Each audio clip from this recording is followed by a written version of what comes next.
প্রিয় বোন আমার, ছেলেটা খুব ভালো তাই না? তোমায় ভালোভাবে চলতে বলে, পর্দা করতে বলে, হাদিস শোনায়, সবসময় কেমনভাবে চলো, কোথায় যাও, সব কিছুর জন্য উপদেশ দেয়। তোমায় ইসলামের ছায়াতলে আসতে বলে, কোরআন শেখানোর উদ্দেশ্যে কোরআন তেলাওয়াত করে শোনাতে বলে, ঠিকভাবে নামাজ পড়ো কিনা এসব জিজ্ঞাসা করে। আর তুমিও নিশ্চয় বেশ খুশি এমন একটা দিনী ভাই পেয়ে, যে তোমাকে নিজের ভাইয়ের মতো গাইড করছে, তোমায় উপদেশ দিচ্ছে। তার কোনো উপদেশই তোমার বিরক্ত লাগে না, প্রতিটি উপদেশেই যেন কোনো এক অজানা মধুর ছোঁয়া আছে। নিজেকে তোমার খুবই ভাগ্যবতী মনে হয়, কারণ তুমি এমন একটা দিনী ভাই পেয়েছো।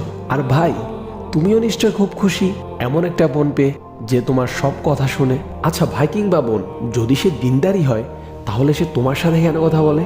হে ভাই, তোমার কি দিনী ভাইয়ের অভাব পড়েছে, নাকি বোন তোমার দিনী বোনের অভাব পড়েছে যে তোমাকে দিনী ভাই কিংবা বোন নামক শয়তানের ফাঁদে পা দিতে হবে? তুমি যদিও ভাবছো সে তোমায় দিনদার বানাচ্ছে, বস্তুত তো সে তোমার দিন কেড়ে নিচ্ছে। তুমি কি জানো না, নন মাহরাম কারো সাথেই কথা বলা জায়েজ নেই, হারাম। তুমি হয়তো বলবে যে প্রতিদিনের আমল হিসেবে এই দিনই ভাই কিংবা বোনকে দেয়া তো প্রয়োজনের মধ্যেই পড়ে, আর আমরা তো ইসলামিক বিষয় নিয়েই কথা বলি, সুতরাং এটি হারাম হবে না। বোন, তুমি কেন বুঝো না?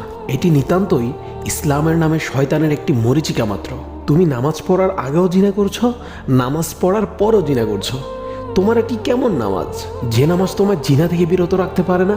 অথচ আল্লাহ তাআলা সালাতের ব্যাপারে বলেছেন, ইন্না সালাতা তানহা আনিল ফাহশাই ওয়াল মুনকার। নিশ্চয় নামাজ অন্যায় ও অশ্লীল কাজ থেকে বিরত রাখে।